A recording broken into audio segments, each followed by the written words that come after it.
Genus के बाद species के बाद हम बात करेंगे जीनस की।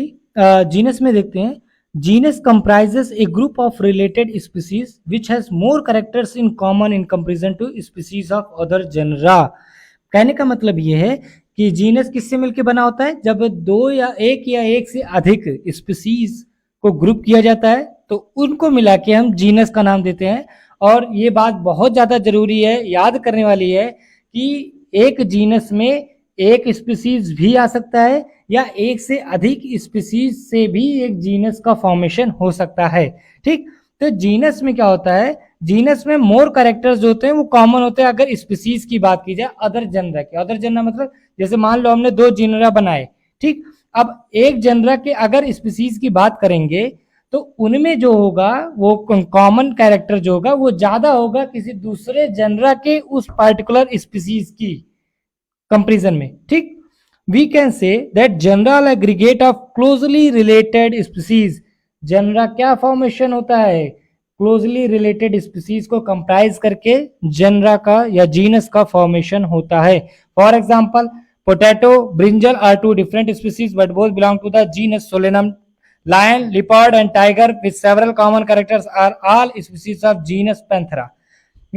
जैसे देखो मान लो अगर कुछ लोगों को शायद इस दूसरी वाली लाइन में अगर थोड़ी दिक्कत हुई हो, वी कैन से दैट नहीं ये कॉमन वाले which has more characters in common in comparison to species of other genera, यानी कि genus comprises a group of related species which has more characters in common in comparison to the species of other genre। देखिए मैं इसलिए अच्छे से एक एक line को बताना चाहता हूं क्योंकि एनसीईआरटी ही बेसिस है कि नहीं, तो इसलिए हर एक लाइन अच्छे से क्लियर होनी जरूरी है। मैं 2-3 बार बता दूंगा लेकिन आप उस लाइन को जरूर क्लियर कर लीजिए कि आखिर वो कहना क्या चाहता है। तो इस पहली लाइन में ये कहना है, मैं एग्जाम्पल के थ्रू उसको बताता हूँ कि जैसे देखिए पोटैटो और ब्रिंजल ये दो स्पीसीज हैं जो एक ही में आती हैं, जनरा उनका नाम या जीनस उनका है सोलेनम। ठीक, सोलेनम जीनस के अंदर पोटैटो ब्रिंजल आते हैं। वहीं अगर दूसरा हम पैंथेरा जीनस ले तो पैंथेरा जीनस के अंदर Panthera leo, Panthera pardus, Panthera ट्रिगिस आएंगे। तो अगर हम पोटैटो ब्रिंजल के कैरेक्टर्स को देखेंगे तो उनके कैरेक्टर्स ज्यादा कॉमन होंगे, more characters in common in comparison to the characters of other genera exam such as Panthera in which we can conclude Leo, Paradise and Tigris। okay, I hope it will have to be cleared। तो ये हो चुका होगा, तो आगे बढ़े उसी में this genus differ from other genus Felis which includes cat. फिर उसके बाद में एक दूसरे जीनस से वो डिफरेंट होता है जिस जीनस जैसे एग्जांपल में दिया फेलिस। फेलिस के अंदर क्या कहते हैं, कैट्स। तो यहाँ पर 3 जनरा का उसने एग्जांपल दिया है। आपको अच्छे से याद होना चाहिए कि पोटैटो और ब्रिंजल ये 2 एग्जाम्पल दे के उसने सोलेनम ट्यूबरोसम, सोलेनम मेलोंजेना इन दोनों का नाम दे दिया है। फिर उसके बाद में लायन का Panthera leo, Panthera pardus, Panthera tigris ये तीनों का कंप्राइज करके पैंथेरा जीनस दे दिया है। साथ साथ फेलिस जिसके अंदर कैट आते हैं इसको बता दिया है। ठीक, तो ये 3 चीजें याद रखिएगा। और साथ साथ पहली वाली जो लाइन है ये वाली बहुत ज्यादा जरूरी है, ये वाली जो लाइन है। ठीक, तो इस पर ध्यान दीजिएगा। आगे बढ़े हम, आगे अब आते हैं फैमिली पे। जब जीनस को अगर हम कंप्राइज करते हैं जैसे जीनस कंप्राइजेस फैमिली, एक या एक मतलब 2 ही रहेंगे इसमें, तो मेनली 2 ही रहते हैं, तो 2 या 2 से अधिक genus comprises a family. Next category family has a group of related genera with still less number of similarity as compare to the genus and species. यहां पर दूसरी बात कही गई, वहां पर देखो दूसरी बात कही गई थी। जीनस वाले में उसने बताया था कि अगर 2 जीनस की बात करेंगे, 2 जीनस के बीच में अगर हम तुलना करेंगे तो एक जीनस के अंदर के जो स्पीसीज होते हैं उनके बीच में स्पीसीज के बीच में जो कैरेक्टर्स होते हैं वो ज्यादा कॉमन होते हैं। लेकिन यहां पर जो बता रहे हैं, यहां पर बता रहा है कि फैमिली को अगर हम देखेंगे जीनस और स्पीसीज के तुलना में तो वहां पर जो सिमिलरिटी होगी वो कम मिलेगी। जीनस में सिमिलरिटी ज्यादा मिलेगी, स्पीसीज में सिमिलरिटी और ज्यादा मिलेगी। जैसे जैसे हम ऊपर जाते जाएंगे सिमिलरिटीज घटती जाएंगी, लेकिन जैसे जैसे नीचे जाएंगे सिमिलरिटीज बढ़ती जाएंगी। लेकिन जो अभी जीनस में बताया था वो दूसरी बात बताई थी, और यहाँ पर दूसरी बात है। बहुत ज्यादा जरूरी चीजें हैं उसकी पहली लाइन और इसकी भी पहली लाइन, ये वाली बहुत ज्यादा इंपॉर्टेंट है। Families are characterized on the basis of both vegetative reproductive features of plant species. बहुत ज्यादा जरूरी ये भी है लाइन, एग्जैक्टली लाइन जरूरी है कि फैमिली किसके कैरेक्टराइज्ड होते हैं, किसके, both vegetative and reproductive features पे। ठीक, among plants for example 3 different genera Solanum, Petunia and Dhatura are placed in the family Solanaceae। Solanaceae family के अंदर ये तीनों कंप्राइज होते हैं। कौन कौन कौन कौन? सोलेनम, पेटूनिया और धतूरा, ये तीनों किसके अंतर्गत आते हैं? सोलेनेसी फैमिली के।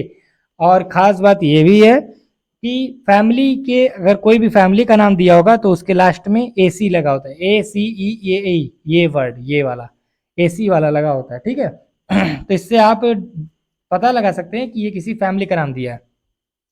ओके, इसी में हम आगे बढ़ते हैं। Among animals, for example, genus Panthera comprising lion, tiger, leopard is put along with the genus Felis cat in the family Felidae। तो एक और फैमिली के बारे में उसने बता दिया, कौन सा? फेलिडी। दो फैमिली हमें पता चल गया ना, सोलेनेसी, फेलिडी। फेलिडी के अंतर्गत क्या क्या आते हैं? एक तो पैंथरा जीनस आता है और साथ साथ फेलिस जीनस भी आता है। तो पैंथरा जीनस के अंदर 3 स्पीसीज हो गए, कौन कौन से? लायन, टाइगर, लिपर्ड, यहाँ पर एग्जाम्पल जो बताया गया है। और साथ साथ एक दूसरा जीनस जो फेलिस जीनस होता है, उसके अंदर कौन कौन स्पीसीज आता है? कैट। और ये दोनों जीनस कंप्राइज करके बनाते हैं फेलिडी फैमिली को। तो एक फैमिली सोलेनेसी, एक family Felidae. Similarly if you observe the features of cat and dog, you will find some similarity and some differences as well. They are separated in 2 different families, Felidae and Canidae respectively। एक और उसने बता दिया, Felidae पता ही था, Kennedy बता दिया। तो हमें टोटल सोलेनेसी पता चल गया, फैमिली 1, फेलिडी 2, कैनेडी 3। ठीक, तो फेलिडी में आते हैं कैट्स और कैनेडी में आते हैं डॉग्स। अच्छा, आपको ये लगेगा C for cat, C for Kennedy, ऐसा मत करना कंफ्यूज मत होना। सी फॉर कैट नहीं होगा, सी फॉर डॉग होगा, ऐसे याद कर लो, ऑपोजिट है। चलिए आगे बढ़े। अब ऑर्डर के बारे में देखते हैं। You have seen earlier that categories like species, genus and families are based on the number of similar characters. ये किस पे बेस्ड है? सिमिलर कैरेक्टर्स पे बेस्ड। हाँ ठीक है। Generally order and other higher taxonomical categories are identified based on the aggregate of characters. Generally order या order से ऊपर वाली जितनी भी कैटेगरीज हैं वो किस पे डिफाइंड होती हैं, किन पे बेस्ड होती हैं? वो बेस्ड होती हैं टैक्सोनॉमिकल कैटेगरीज, वो बेस्ड होती हैं एग्रीगेट ऑफ कैरेक्टर्स पे। कितनी ज़्यादा कैरेक्टर्स मिल रहे हैं, कितने कम कैरेक्टर्स मिल रहे हैं, इस पे बेस्ड होती हैं। Order being higher category is the assemblage of families which exhibit a few similar characters. मतलब फैमिलीज का असेंबलेज, फैमिली का असेंबली ऑर्डर फॉर्म करता है, यानी कि family comprises order, families comprises order. ठीक, the similar characters are less in number as compare to different genera included in a family. किसी family के अंदर जो ढेर सारे जनरा होते हैं उनके कॉमन कैरेक्टर्स के कंपेरिजन में ऑर्डर में कॉमन कैरेक्टर्स कम होते हैं। ये लाइन भी आप याद रखिएगा, जरूरी है। सॉरी, थोड़ा ऐसे बन गया, ये अब मैंने कर दिया। ठीक, तो ये लाइन भी जरूरी है, इसको भी आप याद रखिएगा। आगे चलें आगे देखते हैं। Plant families like Convolvulaceae, Solanaceae are included in the order Polemoniales mainly based on floral characters. ठीक, यहाँ पर जो पॉलीमोनियस ऑर्डर डिफाइन किया गया है वो किस पे बेस्ड है? फ्लोरल कैरेक्टर पे बेस्ड है। किस पे बेस्ड है? फ्लोरल कैरेक्टर पे बेस्ड पॉलीमोनियस है। और उसके अंदर क्या क्या आता है? कन्वोलेसी, सोलेनेसी, ये दोनों पॉलीमोनियल्स ऑर्डर के अंदर आती हैं। और ये पॉलीमोनियल्स डिफाइंड है किस पे? फ्लोरल कैरेक्टर पे। The animal order Carnivora includes family like Felidae, Kennedy. तो फेलिडी और कैनेडी जो फैमिली हैं ये दोनों कंप्राइज करके क्या ये दोनों फैमिलीज किसके अंतर्गत आती हैं? कार्निवोरा ऑर्डर के। तो कार्निवोरा ऑर्डर के अंतर्गत आते हैं फेलिडी, कैनेडी। अगर फेलिडी को देखें तो फेलिडी एक फैमिली है और फेलिडी फैमिली में फेलिस जिसके अंतर्गत कैट आती हैं और साथ साथ पैंथरा जिसके अंदर Panthera leo, Panthera pardus, Panthera tigris आते हैं। तो ये रहा हमारा सीरीज अभी तक का ऑर्डर का। ठीक, कैनिस, कैनेडी के अंदर कैनिस, कैनिस यानी कि डॉग्स। ठीक, आगे बढ़े। अब ऑर्डर के बाद हम आते हैं क्लास। क्लास के बारे में मैक्सिमम लोगों को थोड़ा क्लियर आउट रहता है क्योंकि एनिमल किंगडम बहुत ज्यादा पढ़ते हैं। आगे इसमें देखें, this category includes related order. भाई वो तो सीधी सी बात है, कई ऑर्डर कंप्राइज करके क्या बनाते हैं, class. For example, order order Primata comprising monkey, gorilla and gibbon is placed in the class Mammalia along with the order Carnivora that included animals like tiger, cat, dog. Class Mammalia has other orders also. Mammalia के पास और सारे orders भी है। तो ये तो normal है, इसमें कुछ ज़्यादा ये आप वैसे ही समझ गए होंगे। फिर इसके बाद आता है हमारा फाइलम। और फाइलम किसका बना होता है, फाइलम होता है क्लास का, ढेर सारे क्लासेस को कंप्राइज करके फाइलम बनता है। जैसे एम्फीबियस, रेप्टाइल्स, बर्ड्स, ये सारे क्या है, क्लासेस है। और इनको कंप्राइज करके क्या बनता है, मैमल्स बनता है। ठीक, जो कि एक नेक्स्ट हायर कैटेगरी है। All these based on common features like presence of notochord. बहुत ज़्यादा जरूरी बात, ये जो जितने भी मतलब हैं क्या कहते हैं, क्लासेस हैं जो कंप्राइज कर रहे हैं फाइलम को, वो क्या शो कर रहे हैं, उनके पास एक कॉमन फीचर है, किसका, नोटोकॉर्ड का प्रेजेंस और डॉर्सल हॉलो न्यूरल सिस्टम। तो ये दो कैरेक्टर्स इन्होंने बताया है। हालांकि पेयर्ड गिलस्लेट्स और फिर वगैरह वगैरह ये सारी चीज़ें, या पोस्टनल टेल, ये सारी चीज़ें आपको एनिमल किंगडम में पता चल जाएंगी। तो ये सारी are included in phylum Chordata. ठीक, in case of plants classes with few similar characters are assign to higher category called division. अब वही देखो, मैंने पहले ही बताया था कि जब फाइलम अगर हम एनिमल पे बोलेंगे तो फिर प्लांट्स के केस में फाइलम की जगह पे क्या बोलेंगे, डिवीजन बोलेंगे। ध्यान रखिएगा, ये चीज यहीं पे दिखाया गया है, देखो ये डिवीजन। आगे बढ़े, डिवीजन फिर कंप्राइज करेगा किंगडम को, जो 5 किंगडम है हमें अच्छे से पता है। देखिए इनमें क्या होता है, all animals belonging to various phyla, all animals belonging to various phyla are assigned to the higher category called kingdom animalia in the classification system of animals. The kingdom plant on the other hand is distinct and comprise all plants from various divisions. Henceforth we will refer to these groups as animals and plants. तो वही दो kingdom बन गए ना, दो kingdom के बारे में यहाँ पे बताया। एक किंगडम वो जिसके अंदर सारे प्लांट्स आते हैं उसे प्लांट ही दिया गया, और दूसरा किंगडम वो जिसके अंतर्गत सारे एनिमल्स आते हैं उसे एनिमल ही दिया। फिर उसके बाद में फंजाई हो गया और फिर मोनेरा, इन सब का भी फॉर्मेशन हुआ है धीरे धीरे। आगे बढ़े, the taxonomical categories from species to kingdom have been shown in ascending order starting with species. बहुत ज्यादा जरूरी बात, असेंडिंग ऑर्डर में अगर देखा जाए स्पीसीज एक बेसिक यूनिट है और धीरे धीरे कैटेगरी का लेवल इंक्रीज होता गया है। जैसे कैसे, स्पीसीज, जीनस, फैमिली, फिर उसके बाद में ऑर्डर, क्लास, फाइलम, किंगडम, ऐसे। ठीक, दीज आर ब्रॉड कैटेगरीज, ये सभी ब्रॉड कैटेगरीज है। इनके बीच में भी कुछ सब कैटेगरीज भी आती है। How taxonomical has also developed a sub category in this hierarchy to facilitate more sound and specific scientific placement of various taxa. जैसे सब फैमिली, सब क्लास, सब डिवीजन, सब फाइलम, ये सारी भी हैं। जिसमें वो जैसे अगर बात करेंगे हम कि सब क्लास, तो वो ऑर्डर और क्लास के बीच में आएगा सब क्लास। आगे देखें, look at the hierarchy in figure number 1.1।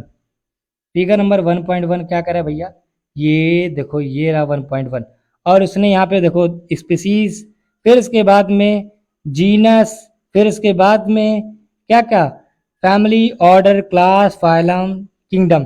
अब अगर मान लो सब फैमिली है तो सब फैमिली जो लाई करेगी वो इन दोनों के बीच में, जीनस और फैमिली के बीच में सब। फिर इसके बाद में सब ऑर्डर है तो वो इन दोनों के बीच में, सब क्लास है तो इसके बीच में, सब फाइलम या डिवीजन तो इसके बीच में, ऐसे ऐसे लाई करती हैं। उनको और कैटेगरीज बनाई गई ताकि और अच्छे से क्लासीफाई किया जा सके। ठीक है, तो हमने देखा फिगर को। Can you recall the basis of arrangement. अब इनका बेसिस क्या है अरेंजमेंट का, वो अलग अलग लेवल पे अलग अलग हो गया है। Say for example, as we go higher from species to kingdom the number of common characteristic goes on decreasing. बहुत ज्यादा जरूरी बात कि जैसे जैसे as we go from species to kingdom number of common characters goes on decreasing. बहुत ज़्यादा जरूरी बात कि जैसे जैसे हम स्पीसीज से किंगडम की ओर जाएंगे तो जो कॉमन कैरेक्टर्स होते हैं वो डिक्रीज होते जाते हैं। भाई सही बात। सिम अगर स्पीसीज को देखेंगे, दो तीन स्पीसीज जो सेम हो गए तो जैसे बिल्ली हो गया, टाइगर हो गया, ये सब स्पीसीज है जो कॉमन मतलब एक ही टाइप की स्पीसीज कुछ कुछ देखते हैं तो इनके बीच में काफी सिमिलरिटी दिखेगी। लेकिन वहीं ब्रॉड लेवल पे अगर जाएंगे, किंगडम देखते हैं, किंगडम लेवल देखेंगे तो एक प्लांट और एक एनिमल के बीच में कहाँ से कोरिलेशन बैठ रहा है, बहुत ही कम सिमिलरिटी है ना, कॉमन कैरेक्टर्स बहुत ही कम मिल रहे हैं। तो वही चीज हो गया।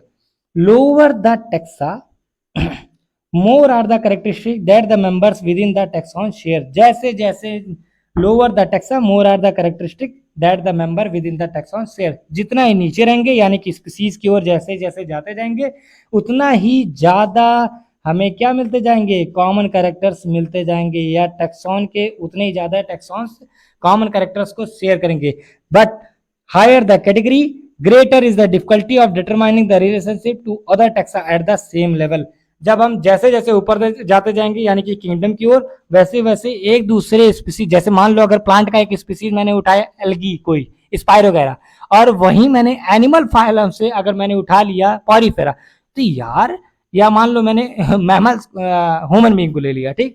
अब एक एल स्पाइरो वगैरह और ह्यूमन बीइंग के बीच में कहाँ कोई सिमिलरिटी दिख रही है, तो वही डिफिकल्टी हो जा रही है ना, उन दोनों के बीच में रिलेशनशिप चेक करने में हमें काफी ज्यादा डिफिकल्टी आ रही है। लेकिन वहीं अगर स्पीसीज स्पीसीज की बात हो, स्पीसीज स्पीसीज की बात, जैसे हमने वही मैंने बताया ना कि अगर मान लो एक गोरिल्ला ले लिया, और एक गोरिल्ला को एग्जांपल में, और फिर ह्यूमन बीइंग को, या होमोसैपियन, या गोरिल्ला हो गया, जिब्बन हो गया, या उसके बाद में एप्स हो गया, इन सब के बीच में हम सिमिलरिटी ज्यादा अच्छे से देख सकते हैं क्योंकि ये स्पीसीज लेवल पे देख रहे हैं। वहीं अगर किंगडम लेवल पे देखेंगे तो हमें कॉमन कैरेक्टर्स बहुत ही कम मिलेंगे, ठीक।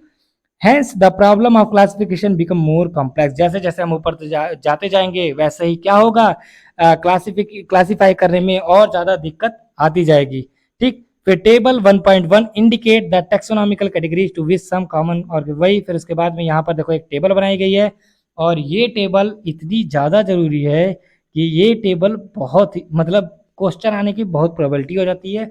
तो इस टेबल को अच्छे से आप क्लियरिफाई नहीं करना है, पूरी तरीके से रटा होना चाहिए। हाँ हाँ, घबराना बिल्कुल नहीं है, हंसो भले ठीक है, लेकिन सच बता रहा हूँ, एकदम से रटा होना चाहिए, तभी सही है। मतलब आप देख के पूरे कोई भी कंफ्यूजन नहीं। अगर मैंने पूछ लिया कि वीट का फैमिली बताओ तो पोएसी आप खटाक से तुरंत मतलब एग्जैक्ट आंसर दे पाओ, इतना रटा होना चाहिए, ठीक है। ये चीज हो गया। अभी ये रिड्यूस सिलेबस के अकॉर्डिंग हम चले थे, तो रिड्यूस सिलेबस में यही था। हालांकि इसके ऊपर मैं अब कुछ क्वेश्चंस को भी करवा दूंगा जो इसी में शो करेंगे। अब देखो जैसे एक 7th वाला हम ऑब्जेक्टिव क्वेश्चन देखते हैं। Can you identify the correct sequence of taxonomical categories, इनमें से सही ऑर्डर क्या है। अभी वहां पर देखो फिगर हमने देखा ना, फिगर 1.1 उसमें डायरेक्ट दिया था। तो पहला ऑप्शन देखते हैं, स्पीसीज ऑर्डर फाइलम। ऑर्डर आता नहीं, स्पीसीज के बाद क्या आता है, जीनस आता है, गलत हो गया। जीनस स्पीसीज, जीनस के बाद स्पीसीज नहीं आता, और स्पीसीज अगर आएगा तो ऑर्डर नहीं आएगा, गलत हो गया। स्पीसीज जीनस ऑर्डर फाइलम, हाँ ये सही है, सी वाला टिक मार दो, तो सी वाला हमारा ऑप्शन सही हो गया। अब देखो यहाँ पे define and understand the following terms, in terms को, फाइलम को, क्लास को, फैमिली को, ऑर्डर को, जीनस को डिफाइन करना है। Species comprises the genus and families comprises the order and genus comprises the family. ये चीजें लिखी है ना, तो फिर आप ऐसे भी बता सकते हो। और जैसे जैसे आप इधर जाते जाओगे मतलब फाइलम के साइड में, वैसे वैसे क्या होगा, कॉमन कैरेक्टर्स जो होंगे वो डिक्रीज होते जाएंगे और एक दूसरे के बीच में सिमिलरिटी पता लगा पाना मुश्किल होता जाएगा, ठीक है। बाकी इसमें ऑब्जेक्टिव क्वेश्चंस है नहीं। मैं अलग से एक छोटा सा लेक्चर 15 मिनट का, उसमें 10-20 क्वेश्चन जो बहुत ज़्यादा खास खास होंगे और फिर पीवाईक्यू जो प्रीवियस ईयर आएंगे उसको इसी के साथ अटैच करके इसी प्लेलिस्ट में ऐड कर दूंगा। तो चैनल को सब्सक्राइब कर लीजिए और फिर हमारे साथ एनसीईआरटी के रिवीजन में लगे रहिए। कुछ नहीं करना है भाई, ये आप कितना भी एडिशनल पढ़ लो ये तो तय है, एडिशनल पढ़ने के साथ साथ आपको एनसीईआरटी की हर एक लाइन अच्छे से याद होनी चाहिए, क्योंकि आप अगर प्रीवियस ईयर के क्वेश्चंस को देखोगे तो ये जरूर देख पाओगे कि एनसीईआरटी के स्टेटमेंट्स आए हैं। अगर ऑब्जेक्टिव या फैक्ट वाली बातें आती तो ठीक रहता, एक तो सिलेबस भी रिड्यूस्ड है, तो ये तो तय है कि भाई बनाना इन्हीं में से, इसी में से है, तो अब कैसे वो बनाएंगे, तो उनके लिए मतलब क्वेश्चंस फॉर्म करने हैं 100 के अप्रॉक्स, तो 100 फैक्ट फैक्ट वाली बातें डालेंगे तो फिर मतलब बहुत ज़्यादा उनके लिए दिक्कत होगी, और ज़्यादा कॉम्प्लेक्स पेपर बनाना होता है, ताकि क्योंकि कंपटीशन भी बहुत ज़्यादा है, वरना पता चला नीट 2024 की तरह हो गया ऐसे ही सब कुछ, तो इसलिए उन लोगों को कॉम्प्लेक्सिटी भी मेंटेन करनी है, तो इसलिए वो क्या करते हैं और ज़्यादा मतलब चांसेस हैं कि स्टेटमेंट्स को और ज़्यादा एग्जैक्ट याद रखो आप लोग, ताकि स्टेटमेंट्स के आने के ज़्यादा चांसेस हैं। ठीक है, तो चैनल को सब्सक्राइब कर लीजिए और पढ़ते रहिए। Thank you very much, bye bye.